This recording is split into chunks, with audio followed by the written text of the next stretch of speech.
actually hear me. This is good. This is good.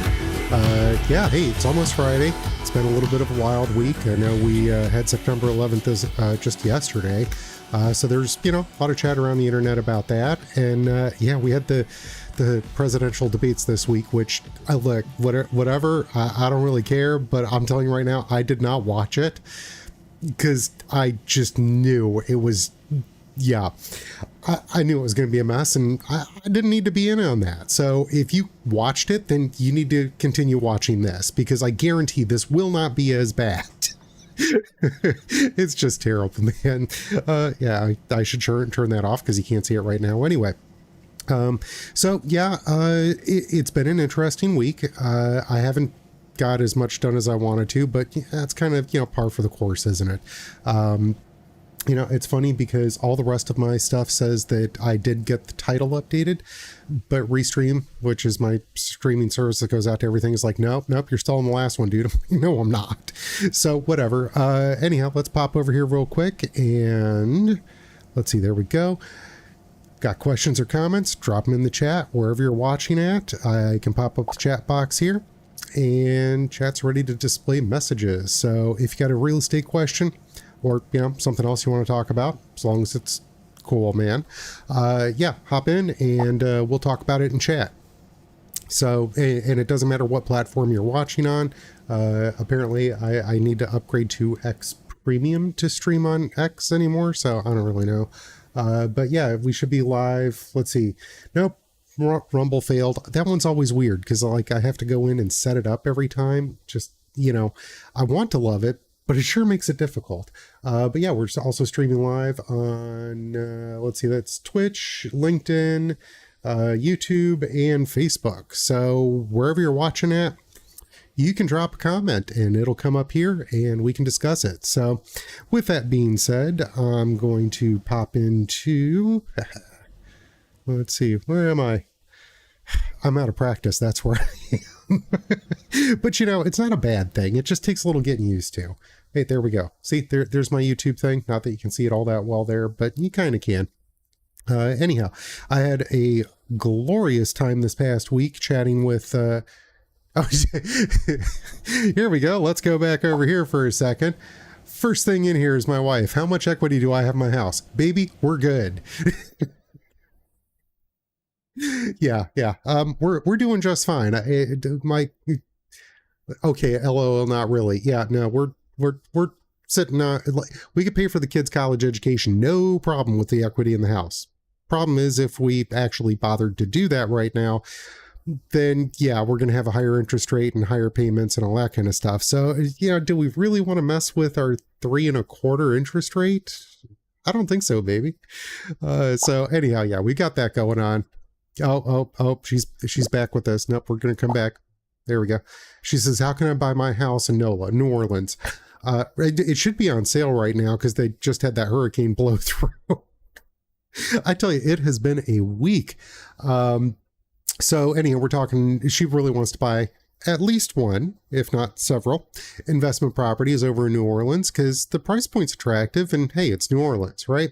And people are going to freak out. Oh my God, hurricanes. Look, we're in Clearwater, Florida. Hurricanes are just kind of a part of life, until it's a Cat 3, don't nudge us. Anything Cat 3 and above though, yeah. And it's funny, the older I get, the more I'm like, I don't know, man. But anyhow, she's got a valid question. How can you do that? Short version is it's called a debt service coverage loan, DSCR. It's a product for investors. We actually hit on that a little bit on the podcast episode I did earlier this week with, or actually last week now, with Shirley DeLoach. Debt service coverage ratio loans, DSCRs. I'm not going to say the full term anymore. DSCR loans. They do require a down payment. It's not insignificant, but what they do is use the projected income from the property, and that's based on the appraisal and market conditions according to the third party. So, it's not like I can just go in and say, hey, it's this. But they do use those numbers in order to verify that that property should earn that amount of income, and therefore that would cover the debt payment, which would be the mortgage. So, that's an option. If you're looking to invest in a place, DSCR loans, that could be your friend. Yeah, I told that thing to turn off. So anyhow, yeah, we can dive in on that. And again, if any of y'all have any questions while we're sitting here, where to go? There's my button. I'm kind of getting back in the flow of things. I mean, I was really rough the past few weeks, but that's okay. Like rough on my presentation. But yeah, if you've got other questions, feel free, hop in the chat. Doesn't matter where you're watching at, drop a comment. It'll pop up here and we can talk about it. Taco about it. It's not Taco Tuesday. It's Taco Thursday now. I'm calling it. Anyhow, got that tea going. Maybe it should be Tea Thursday. I don't know. That seems like redundant, but that's okay. Anyhow, so the rest of the stuff for today, let's hop on over into water woes. This is from stpete.org. They actually sent this out on an email earlier this week about what's happening with the flooding in St. Pete. We've had a ton of rain here. Like, how we did not get an ARC alert from Dennis Phillips, I'll never know. Or maybe he just like started and like, no, we're just going to let this ride until October. So, but they have had a lot of flooding problems in St. Petersburg and in other areas, like around the Tampa Bay area. Long and short of it is we've had a ton of rain. It hasn't slowed down too very much. The ground is saturated. We don't have like hills for the rain to go down into the valleys and run out that way. We're pretty flatlandish here. The highest point in Pinellas County, Countryside Mall at 95 feet of elevation. So that gives you some idea. Like that's my other favorite one. I love this. The highest point in Florida is Britton Hill, and it's only 380 feet, 384, I think, something like that. And that's like just a stone's throw, like literally less than a mile from the Alabama border. So yeah, we don't have a lot of capability to move the water to lower elevations because we're all at a low elevation. But anyhow, they said, you know, we've had a significant amount of rain, grounds are completely saturated. It would normally seep into the ground, but we've paved over Paradise, put up a parking lot, and which is funny. I'll talk about that in a second. But normally the rainwater would soak into the ground and it's running off into the street. But yeah, let me back up on this here for a second. Back in the Wayback Machine, back when I was a kid, tooling around this area, a lot, not the major roads, but a lot of the smaller roads, alleys, that kind of stuff, they were crushed shell. And that was like, you can still find a couple of them around here, but you know, we've gotten away from that because, when I drive over that, like they're all rutted and, you know, it hurts my suspension and it makes my car dirty. Yeah, but those crushed shell roads were amazing for having the water just soak right in. It'd seep right through and that was it. Also brick roads, because they were brick, which is permeable, you know, it can go down through there. And that was over crushed shell as well. So the old brick roads and the crushed shell roads, we had a lot of water absorption from those. We don't have that anymore because we paved over them, including the brick roads. I actually like the brick roads. That's my thing. As much as I like to drive fast, you can't really drive too fast on a brick road. So, you know, it's good traffic control, helps the water seepage. They're actually, and they're beautiful. So they're a good thing. If you've got brick roads in your neighborhoods and are talking about paving over them, no, keep your brick road. Anyhow, or my wife says, or a 22-story high rise. Yeah, they've had problems too. So anyhow, what are we doing? Since 2016, city has invested approximately $2 billion to operate, maintain, and repair aging infrastructure and increase resiliency for the future. They're out clearing storm drains, and they're increasing funding for next year for stormwater management. Yeah, okay, we'll see how that goes. And look, I'm not getting down on the city of St. Petersburg for this. I know they got other things going, but yeah, infrastructure is huge. One of the other things that we've seen a bunch of is when, and this is terrible, like there is no forgiving this, at least in my mind, but when we do get these heavy rain events, then the storm sewers are overwhelmed because, you know, where's that rain going to go? Like a lot of it goes out into the ocean. which is fine. Or if you want to be super technical, Gulf of Mexico, but whatever. They're all connected. It's an ocean as far as I'm concerned. But no, when it gets really crazy is like it also overwhelms the sewer system. And then the cities are like, yeah, we'll just pump it out into the bay. We'll pump it out into the Bogosiega Bay and Tampa Bay and, all the, and then we have, fecal chloroform warnings and, and what gets me is if like maybe at some point 100 years from now, there's going to be a liveaboard boater who's watching this. But yeah, like if you live aboard, say, let's just say for giggles, a 30-foot sailboat sitting out there in Gulfport Marina, just moored off in the mooring field. If you dump your wastewater overboard, ooh, man, they get real mad about that. But, ooh, it rained and we just dumped all of it out into the bay. Man, it's just business of being in a city. That's not right. And that causes a bunch of other problems and it's not cool. And the reality is, it's not just about rainwater runoff. We need to also be focused on things like storage and especially for the sewage stuff. Like, okay, you're going to get rain. It causes the sewers to overflow. Cool. Where's the big tank? We're going to like keep drained all the time. And then when one of these things happen, fill up the tank and then process it normally. Something to deal with the surge. And we don't have that. I haven't heard any proposals to have that. But in the meantime, hey, if you're on a boat, you toss it overboard, you're in big trouble. But the city can pump like 1 million gallons out there and they're like, no, it's cool. It's fine. We didn't have any other choice. Yeah, here we go. Let me flip this back over here. So my wife said they're going to be discussing. Oh, there's a budget meeting for the city of St. Petersburg tonight. Oh man, maybe somebody's there. I don't think anybody's there watching this, but whatever. They're going to be discussing the stormwater and water rates. Huge, because they're going to charge you more. Oh, we've got $2 billion They don't have $2 billion set aside. They're going to charge the citizens $2 billion to figure it out. And I have yet to have heard one of the proposals follow what we know is common sense. And she's like, yeah, our septic tank. Yeah, it's like throw a bunch of. So what had happened was a couple weeks ago, 3 weeks ago, maybe a month, something like that. When these heavy rains started and just they were hammering down every day and we were getting 4 inches of rain every day, we have a septic tank and a septic field in our front yard. Well, the rainwater soaks down into the septic field and backs up into the septic tank, which kind of backs up into the rest of the system. So it would rain all day long. And next thing you know, the toilet's like, and you're like, hey, what's going on here?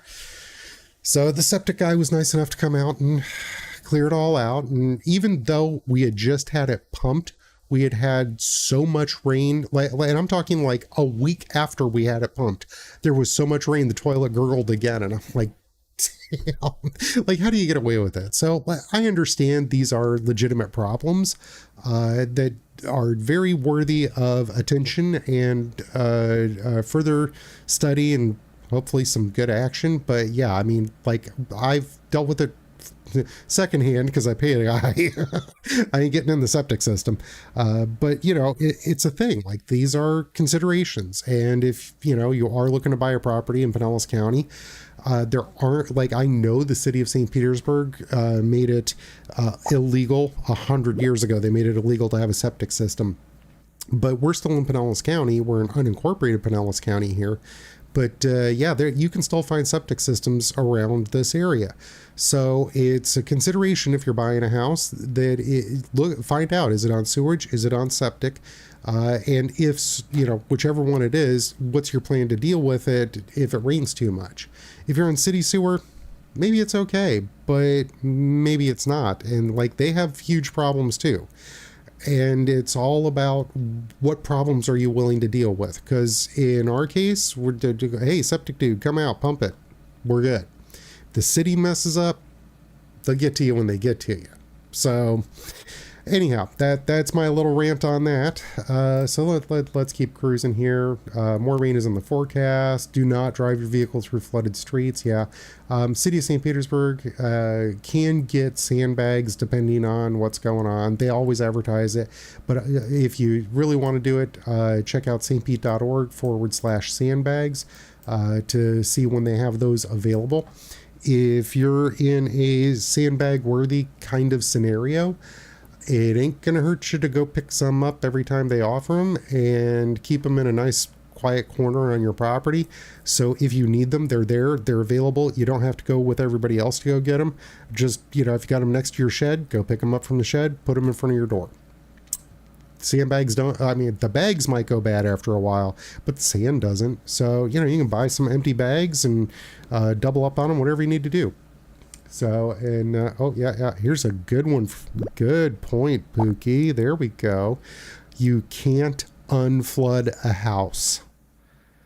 Ooh, that's powerful right there. Like, if you're worried about water intrusion, get ahead of it.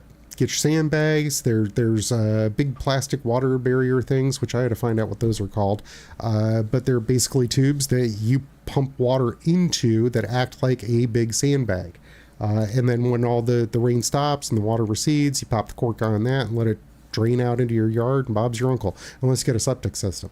So, but it's totally worth all of that extra hassle, because once your house floods, oh man, is that problem. I've got a previous client, has a gorgeous property. I mean, it's not huge, but it's so beautiful up in Hudson, and it's waterfront. And every time there is more than a thunderstorm, she's got to worry about flooding in her house. And one of the storms, I think it was last year, actually it was enough to flood her house. And yeah, they had to take the drywall out up like 2 feet and dry everything out. I mean, it was major surgery on the house. But like, that happened to every house on the block. So what are you going to do? But the flip side is, and when she bought this place and I helped her buy it, she wanted waterfront. And I said, look, that's got its own problems. Are you okay with that possibility or even eventuality? And she said, it's hard to justify it because it is scary to think about storm damage and flood damage to the house. She said, but it's my family. We want to be able to walk out the back door and hop in the boat and go out in the Gulf. And that makes it worthwhile. Like all the rest of that, they're one-off events, but the fact that we can do that every single day if we want to, it makes that balances out the stress of having to rebuild if we need to. And I can respect that, but I wanted to make sure she was good going into that scenario. And she is, and she's dealt with it. And, it's sad when it does happen, but the rest of the time they walk out the back door, they grab their lunch and some toys or whatever and hop on the boat and off they go. And I've gotten so many pictures and videos of them out playing in the Gulf because, that was the lifestyle they intentionally chose despite the risks. So if you're considering buying a waterfront property, understand this is a risk. It's honestly, it's an eventuality. It's going to happen. Are you okay with that? So anyhow, and also, you got to keep good insurance. That's a huge thing. I need to get an insurance person on here. If you're watching this and you're an insurance person, I got a few here that I'm going to reach out to.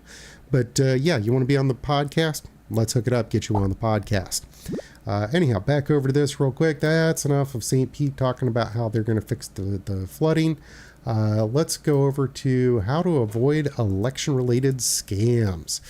Ooh, big thing here with the elections, because I told you, the election, it was this week. It's a big thing. Scammers have taken a renewed interest in ways that this can be used to defraud people, including using the same tactics legitimate campaigns leverage for support. That's emails, text messages, phone calls, and social media. The lure that we have seen the most, this is from Malwarebytes. I love Malwarebytes, especially their blog. If you're looking for a security solution on your computer, make sure you're not getting viruses, that kind of stuff. Malwarebytes is free and it's fantastic. I actually pay for the upgraded version because, man, they're good. Anyhow, I love their blog. They're always telling you about what's going on. And in this case, the lure that they see is asking people to donate to a campaign.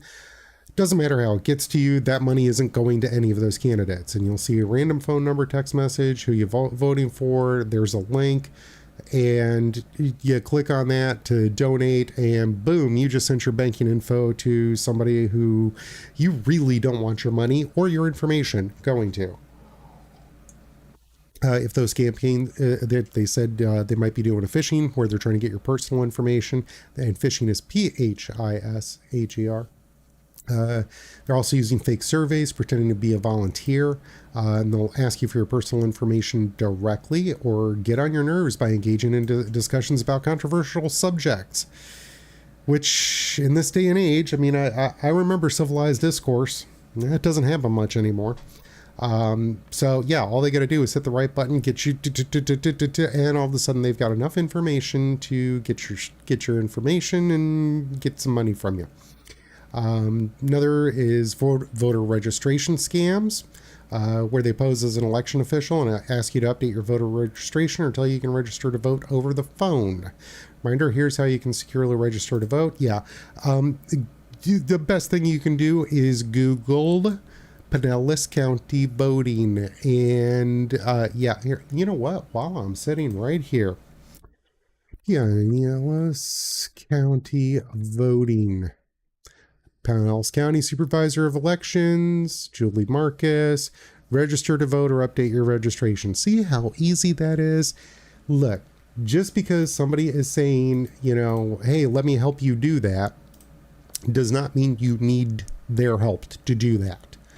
If you can watch this video, you can go register to vote if you want. So yeah, don't trust any of this stuff. They're just going to get your information, sell it on, you know, the dark web and all that neat stuff. And yeah, they're not only after your personal information, but sometimes have the audacity to ask you to pay for completing your voter registration paperwork. Something that is never asked. See right here, never asked in legitimate voter registration.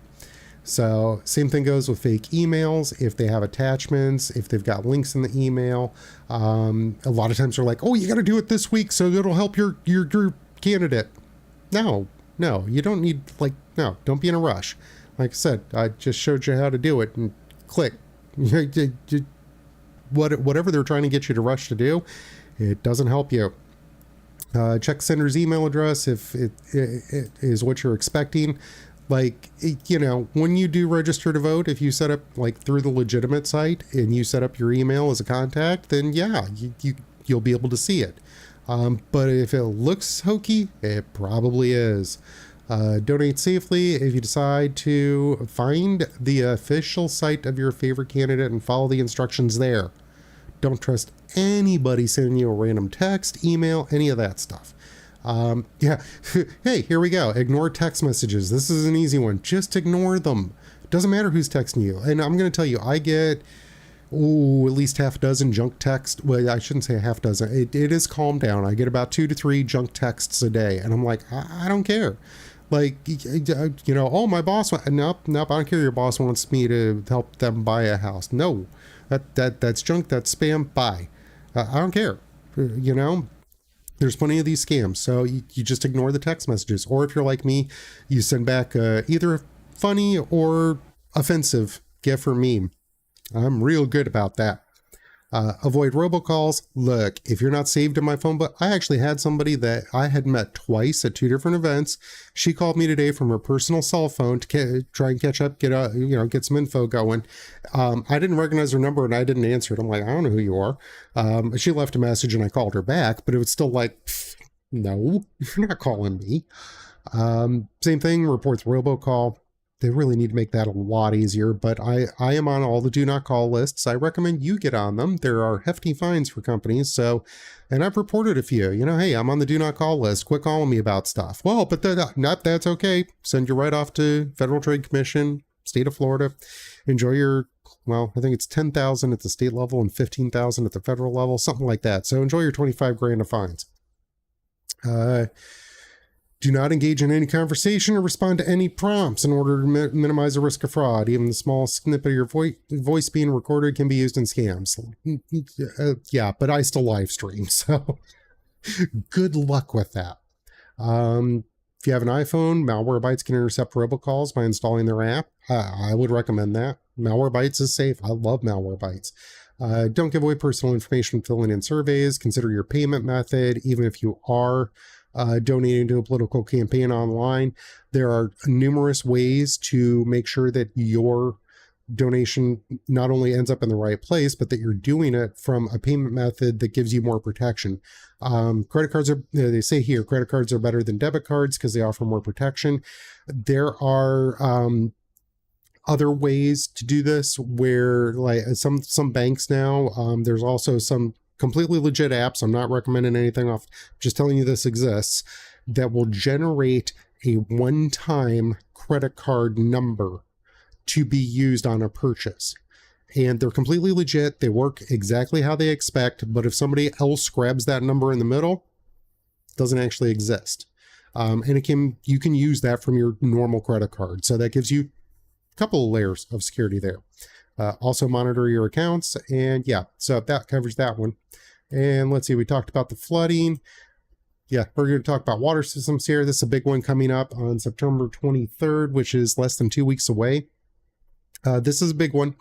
Pinellas County Utilities will temporarily change its water disinfection process to chlorine.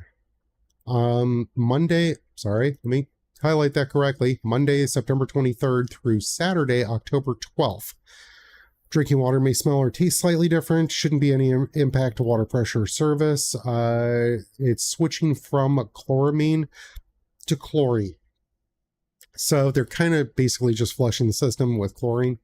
Kidney dialysis patients should not be impacted, but should contact their dialysis provider.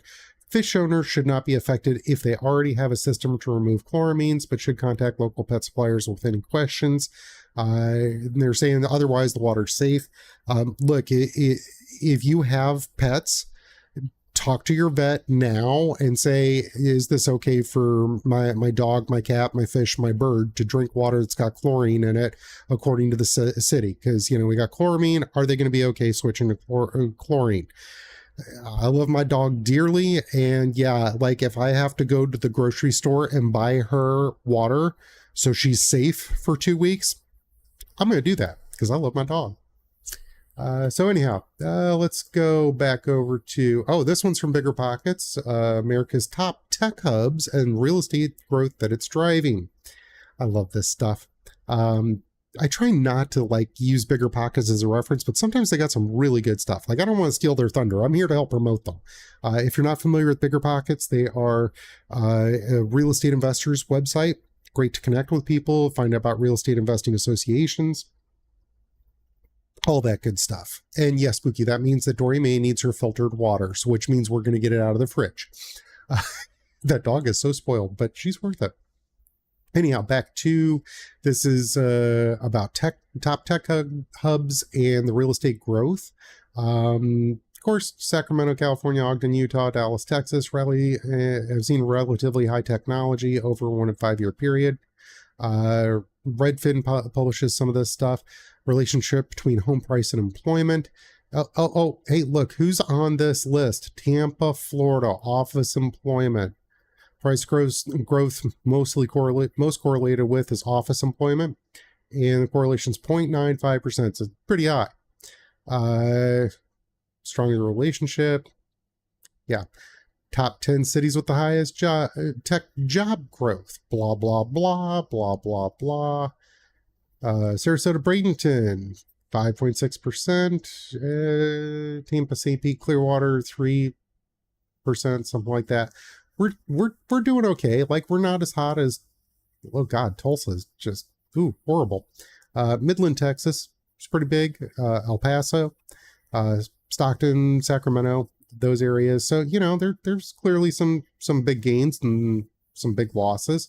But surprisingly, Lakeland, Winter Haven, 15% 5-year annual growth.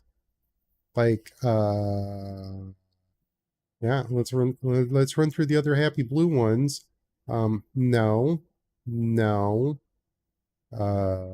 Asheville, no. Fayetteville, no. El Paso, Midland, it's at 9. Really, the only one that's even close is McAllen, Edinburgh, Mission, Texas at 13%. Lakeland, 15%.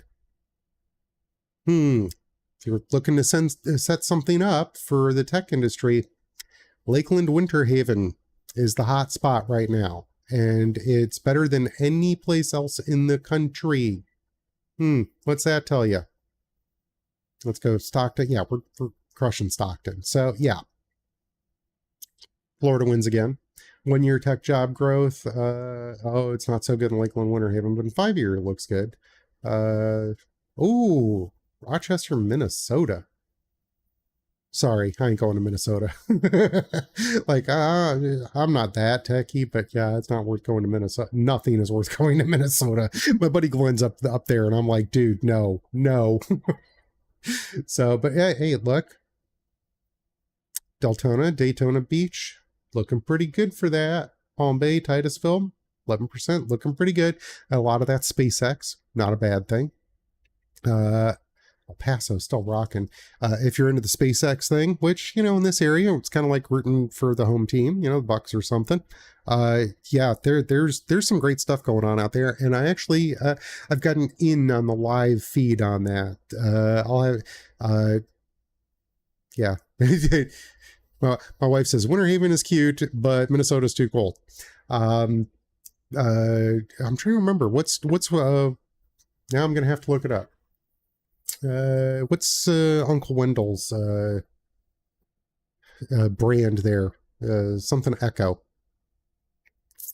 Yeah, we'll come back to that. I'll wait for my wife to pop that one up. I'll take you all over on that one here in a second. But yeah, the whole SpaceX, NASA, Titusville area, we're going to be in good growth mode there for a long time. Top 10 growth cities. Okay, Ogden. Oh, okay, Digital Echo. Let me do that. Digital Echo. No, not that. Nobody cares about PDF accessibility here. Ah, come on.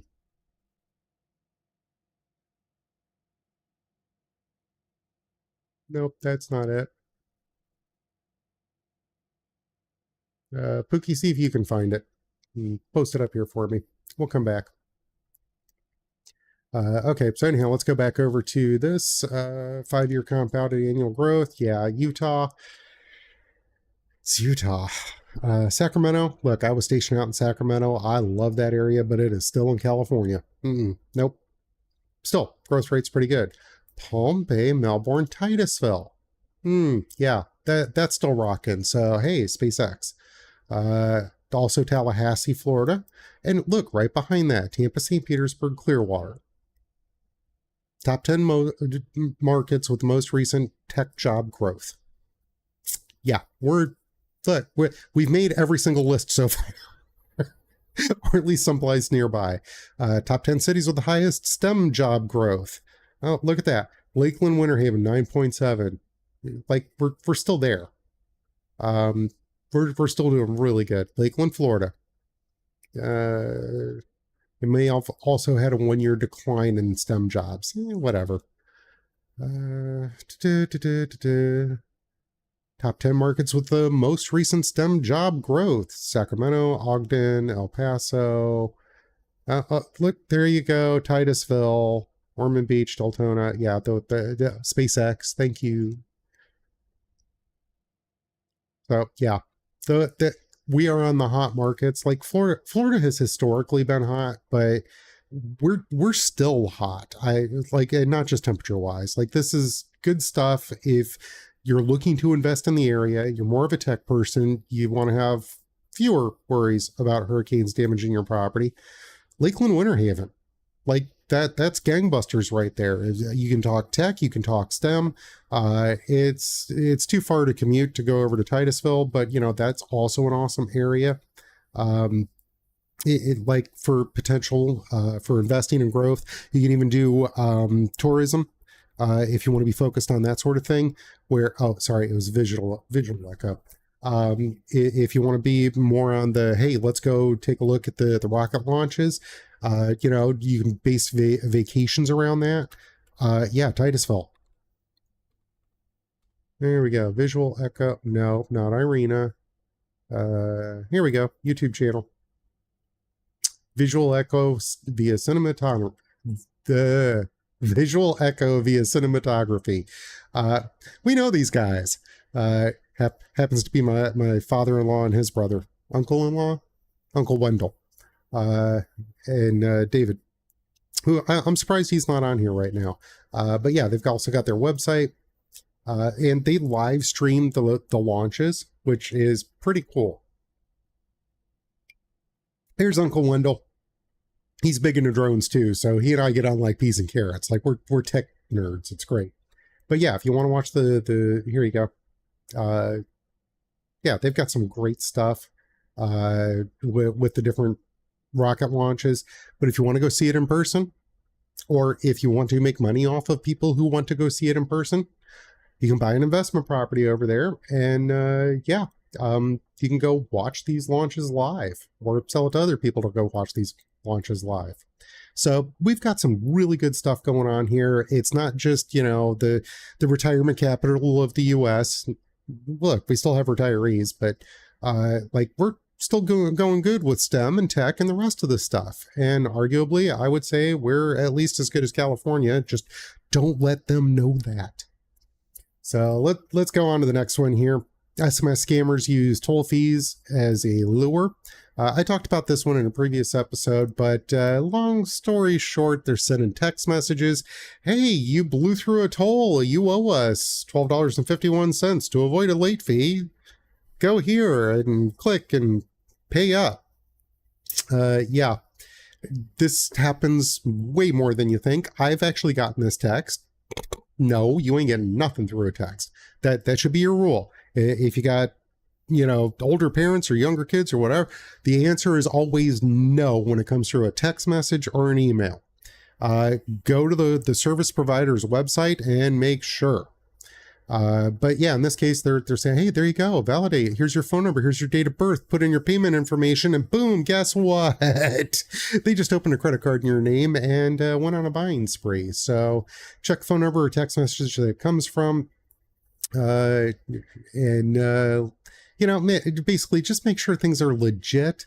But there's the involved domains. So this is where it would look like it's coming from. myturnpiketollservices.com, New York Toll Services, Tolls Info New York, toll-sunpass.com. SunPass is our local one. So they've got a bunch of SunPass, not SunPass, SunPass Toll Services. See, so they're getting really close. And that close doesn't do it. Go check it for yourself. And speaking of checking it for yourself, this one's bad. But hey, I figured, what the heck, veteran time. Gonna have some fun talking about this one. Another scam. Hello, pervert. Sextortion scam. Includes new threat of Pegasus and a picture of your home. Horrible. So basically what they're doing is saying, hey, we caught you doing something on your camera that you don't want blasted out to all your friends and family. And we have Pegasus spyware. So, they're watching your online behavior and caught you. They often have claim to have footage of what you were watching and what you were doing while watching. To stop the sender, you'll have to pay the scammer, or else they'll send it to everybody in their email contacts list. And they've been saying that they're using this spyware Pegasus. Have you heard of Pegasus? Spyware installs on computer. Yeah, no, it is indeed a powerfully invasive spyware tool. Their threat is entirely empty because it's never been observed outside of surveillance campaign carried out specifically by governments. Yeah. They spy on political dissidents, human rights activists, and watchdog journalists. Yeah. But no, they're not sending you the hello pervert sextortion scam. I don't know, maybe. Wouldn't surprise me anymore. Nothing surprises me anymore. But no, go away. Didn't mean to click on that. But it's Malwarebytes, so it's a safe link. I know it's a safe link. Many of these, here's another big thing that they'll throw in there. They include an old or potentially an active password that you've used in the past. It's not some advanced form of hacking. It's basically they bought your password that has been in a data breach, which is why when you're notified that your password's been compromised in a data breach, go change your password.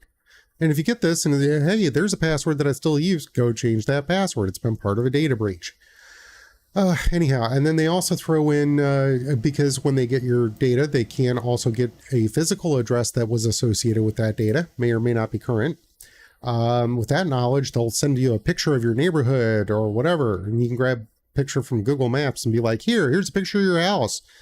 I always, like, every once in a while I'll get hit with one of these, and I'm like, dude, bring it. Come to my house.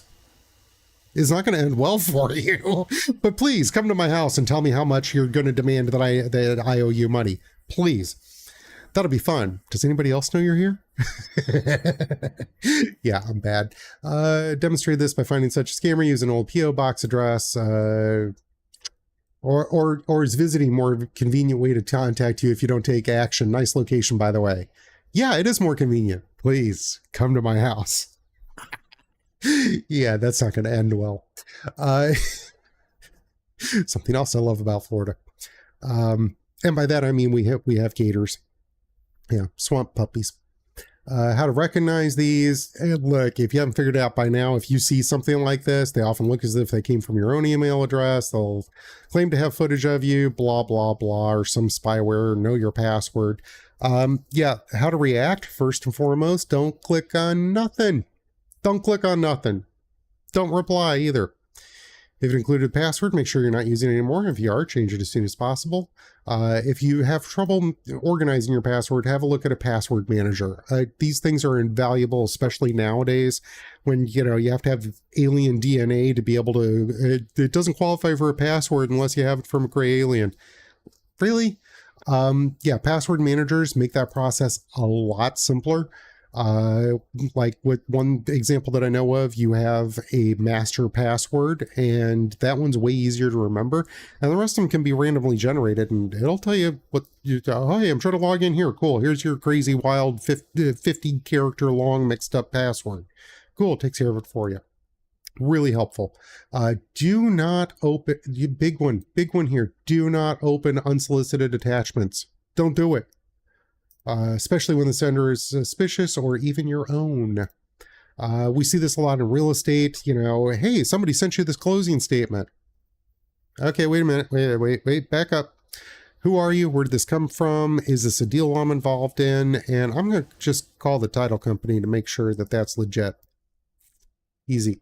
Also, for ease of mind, turn off your webcam or buy a webcam cover so you can cover it when you're not using the webcam. Because, yeah, I mean, and I love watching the scammers get scammed. There's a great video I just watched on YouTube, and, it's a bunch of guys in a call center in India, I think it was. I'm going to say it was. And they're like trying to scam this guy. Oh, we're Microsoft support. You have to do what we tell you, blah, blah, blah, blah, blah. And this dude backhacked them and was watching them on webcam and was talking to him. You in the red shirt, I know you're the one that's on the phone call with me. Now put down your pen. I was like, oh man, that is glorious. So on the other hand, you do not want to be on the other side of that. And I know like my stuff looks really kind of fancy here, but I'm telling you, the second I'm done with this podcast, my camera gets completely and totally unplugged. It's an external one. It's caused problems on a couple of Zoom meetings that I'm like, no, I ain't turning it on. Or at that point, it wasn't even attached to my computer. So yeah, it's kind of nice to just know that you're 100% disconnected or it's covered. Because then anybody can say anything they want to. You're not looking at nothing. You can't. There's literally no other camera connected to this computer. You ain't looking at nothing. So let's pop over to consumer newsletters. Still talking about fraud. There are home repair frauds going on. This is from the Florida Department of Agriculture consumer newsletter. Be cautious of repair businesses or individuals who solicit door-to-door. I hate door-to-door. I hate door knockers. If I'm back here and I'm working, I'm editing a video, I'm doing a live stream, and somebody knocks on my door and my dog gets mad and I gotta go out there, I am not going to be happy. I have chewed guys out for that because I got the sign out front, no soliciting. I had a better sign, but my wife made me take it down. But yeah, go away. If I wanted you, I would have called you. Oh, I didn't call you? Then I don't want you. Go away. Because I'm back here, I'm working. I work from home. So most of the time. Sometimes I work from your home. You know, if you're looking to sell your place, of course I'm going to take my stuff to your place and we'll talk about it. Or if you're looking to buy, yeah, or we'll go out to a restaurant or something. But the rest of the time, I'm here. So yeah, they solicit door to door, arrive in unmarked vehicles, have a post office box. It was giant. Yeah, well, my sign was giant because they needed it. They couldn't read the billboard. Aggravates me. Yeah, sometimes they'll have a post office box, claim they're from another state or county trying to help disaster victims, claim they're doing work in the area and notice your home needed repairs. Look, I'm not saying that it can't be a legitimate strategy to get business, but all of this, these are all red flags that this is sketchy. That's all there is to it. So door knockers, just tell them to go away. If you wanted somebody, look, you got the magic machine in your pocket. Home repairs near me. Done. You'll know who to call. Look, they've got reviews too. Or, you know, call somebody like me who knows people. Not that I know a ton, but I got a few. And I trust them. Oh, yes, big one. Home repair fraud. Get at least 3 itemized estimates. Vendors aren't real happy about giving you an estimate, but, you know, that's not unusual. As long as you got the money and they know you're legit, like, hey, I need my bathroom renovated, and they can see you need the bathroom renovated and you're willing to put money someplace, but they'll give you a good estimate. So don't stress over that. Also, check DBPR at myfloridalicense.com to make sure they are a licensed contractor. Also, if you're at most of the counties, for example, Pinellas County has Pinellas County Contractor Licensing Board, PCCLB. I've heard about them for a bunch of years. If somebody from PCCLB is watching and wants to get on the podcast episode and explain this, I'd be thrilled to have you. But basically, there's the state level, and then there's also local level. They'll tell you if they have any complaints against them, if they're legit, all of that stuff. Totally worth the phone call to check on people. Oh, hey, yeah. So let me pop that down for a second. Pop this up. My wife says, if you need home repairs in this area, I probably know a guy. And if she does, like, between the two of us, we got everything covered.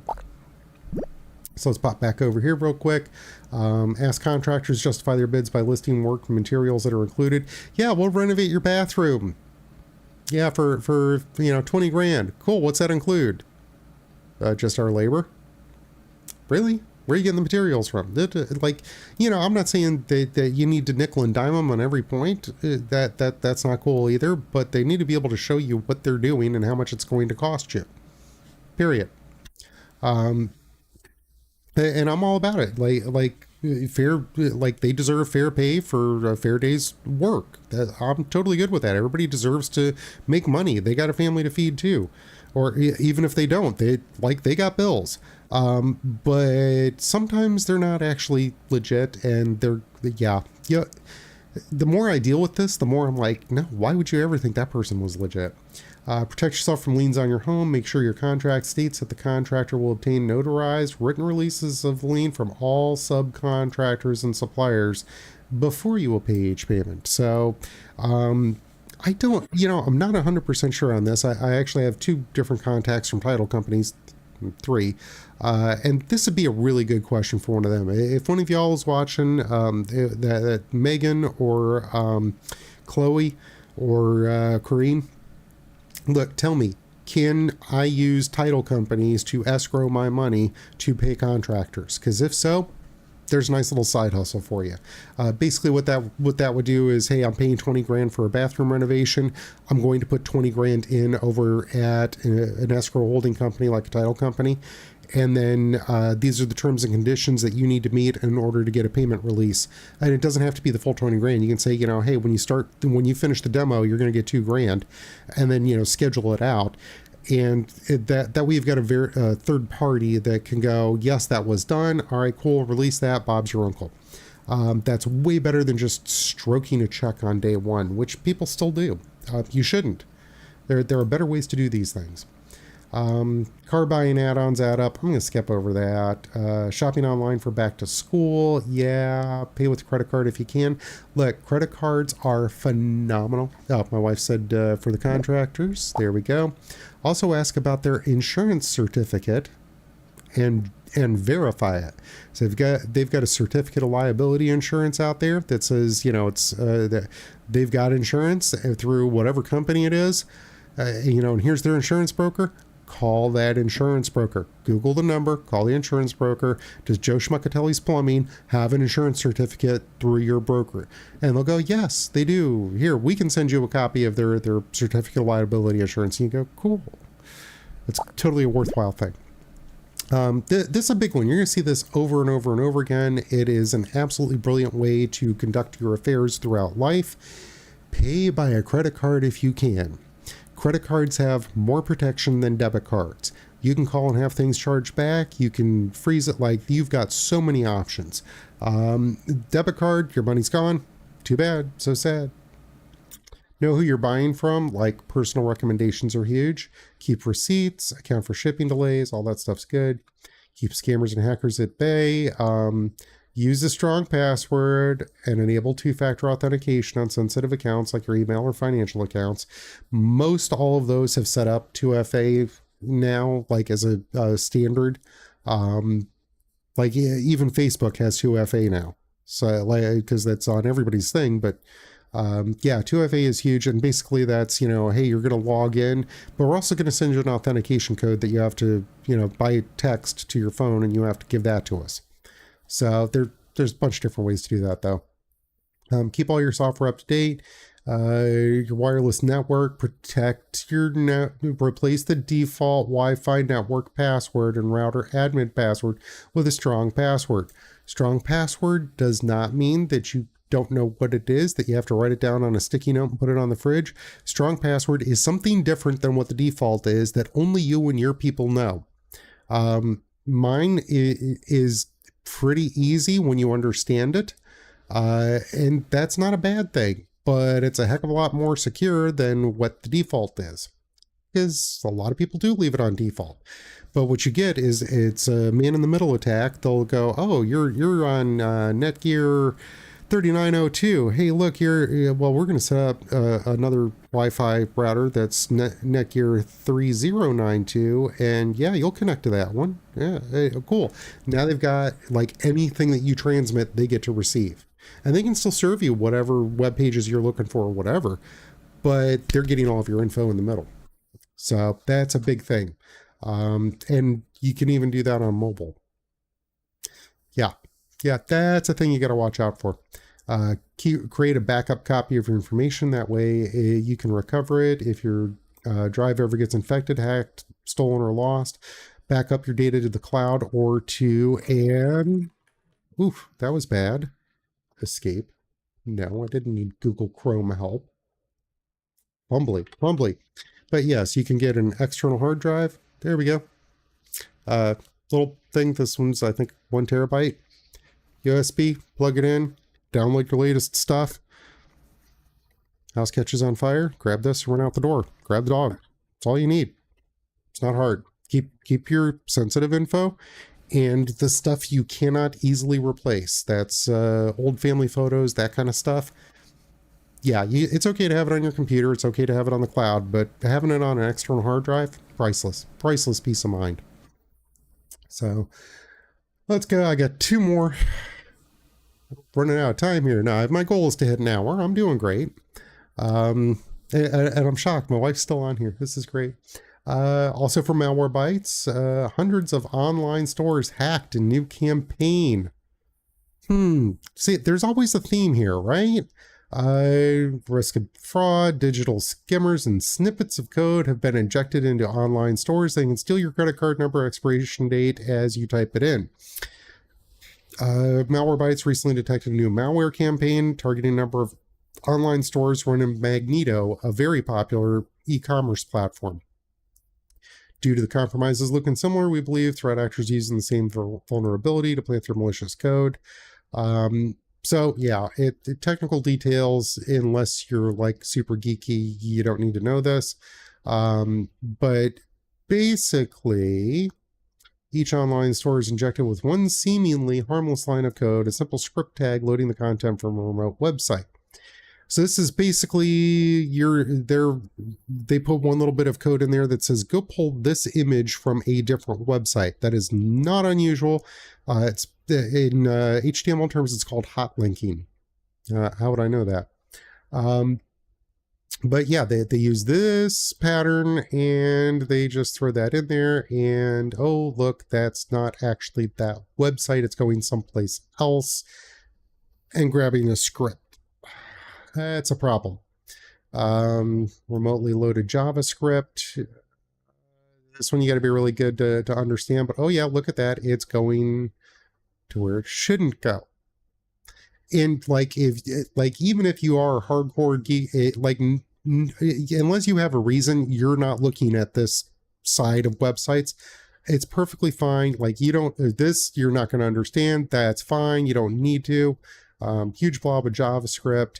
But anyhow, what it comes down to is during checkout, payment flow is seamlessly altered such that a fake payment method frame is inserted within the store's page.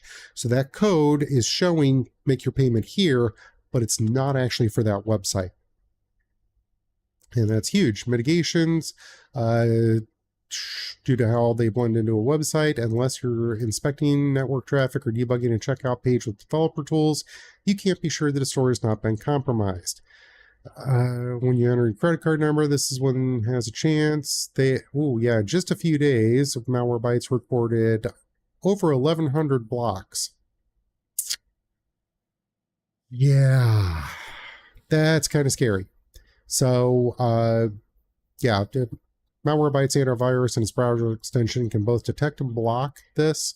So if you run Malwarebytes and the browser extension from Malwarebytes, and you get to a website that has this code injected into it, Malwarebytes will block that code or block that website entirely.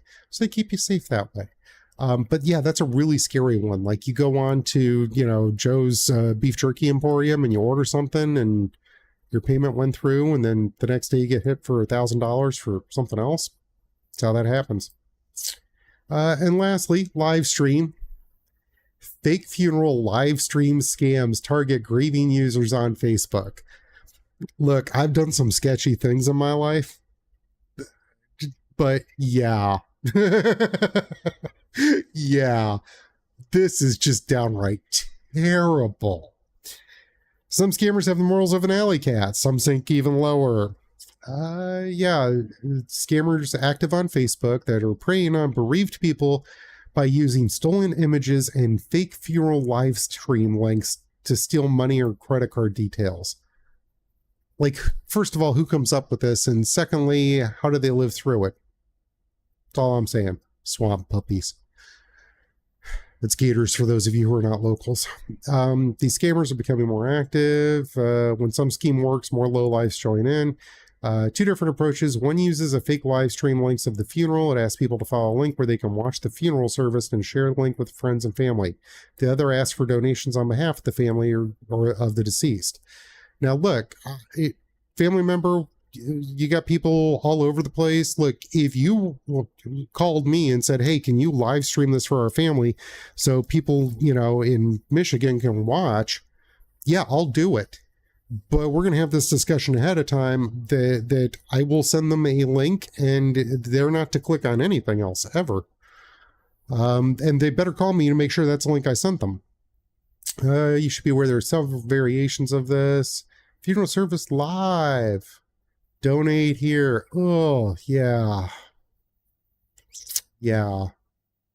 Which, look, most of the time you're not going to get donations or GoFundMe's for most funeral things. If so, that is better to set up, offsite. Like, you shouldn't consider doing this with your live stream. It's not a sporting event.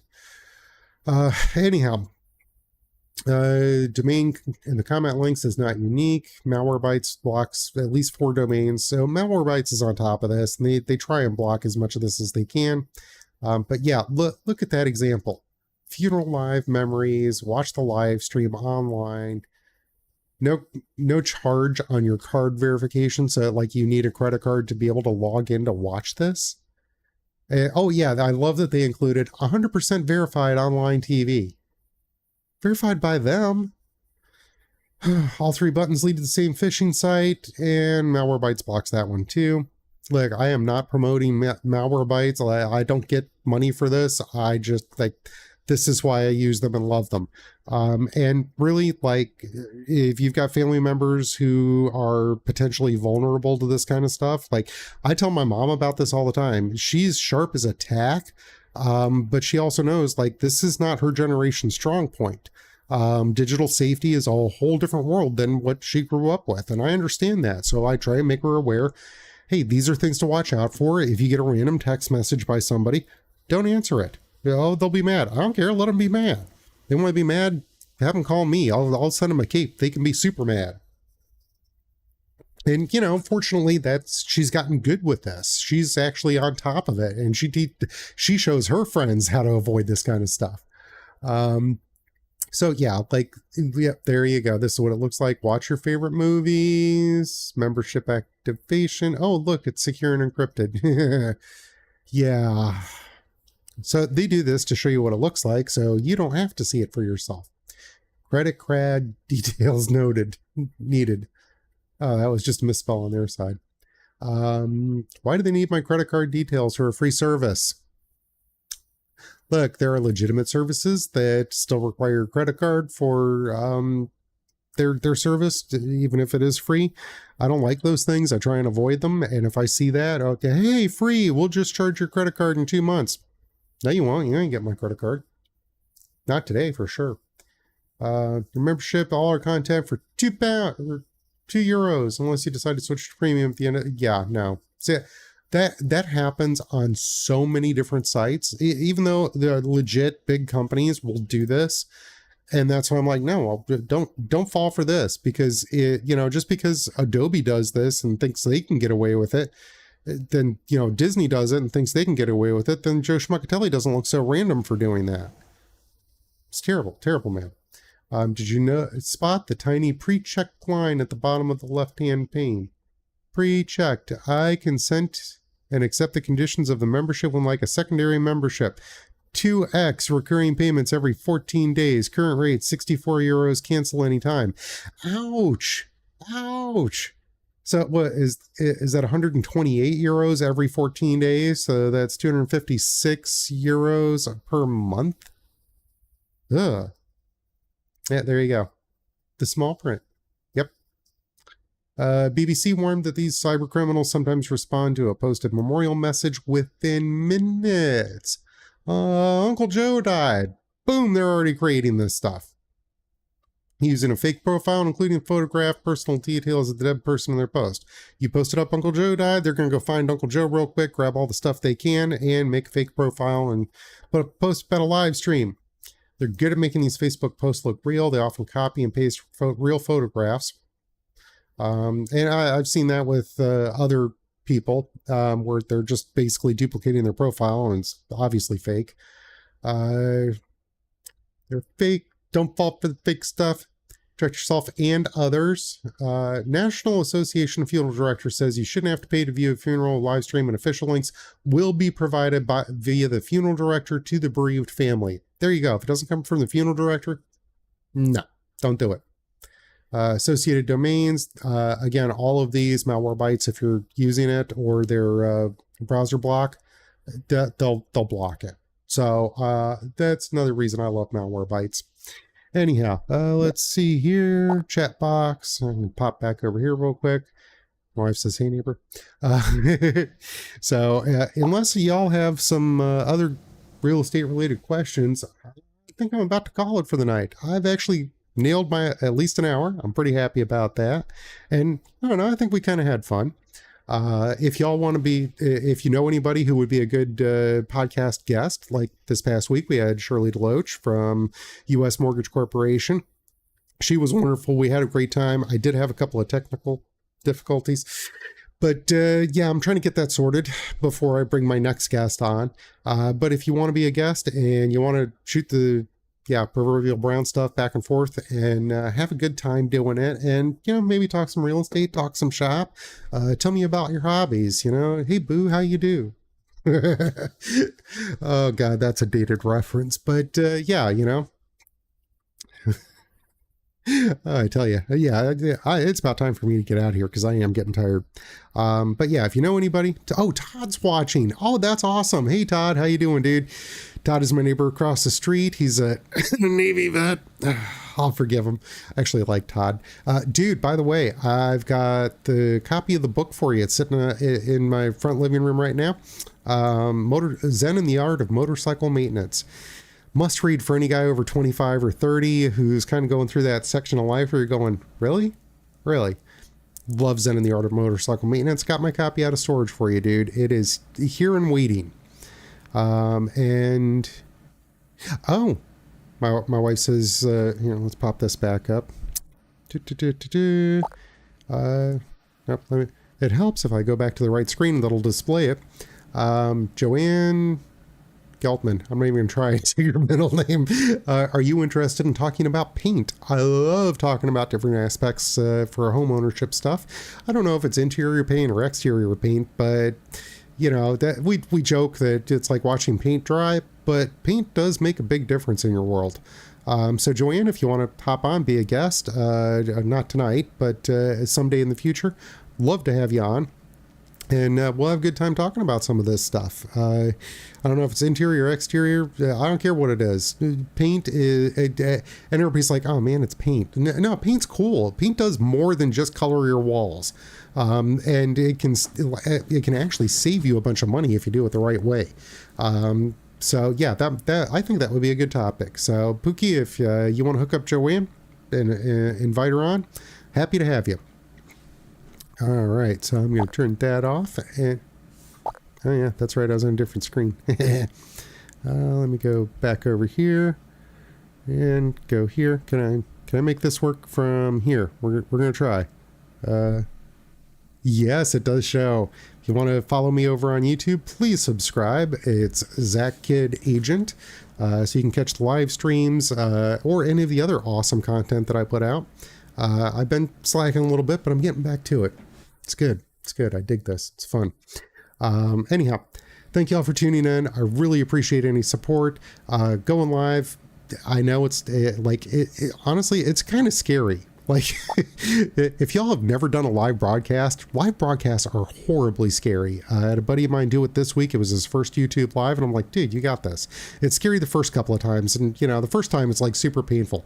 After that, you're like, cool, I'm just talking and having fun, and it's good. And I like to be informative, have a good time, maybe help people avoid some real major traps out there. That's why I like doing the scam info. But my next one, I'm gonna definitely have some listings. I gotta do my homework is what it comes down to. I gotta show some listings and talk more real estate-y stuff. But I enjoy doing this. I have a great time with it, and I hope some of y'all enjoy watching it too.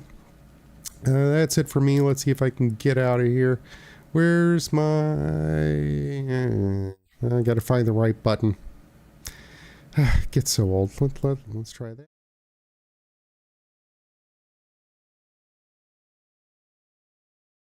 Thank you for joining us. I'm Robin Leach with those champagne wishes and caviar dreams. We all look forward to being with you on the next edition of Lifestyles of the Rich.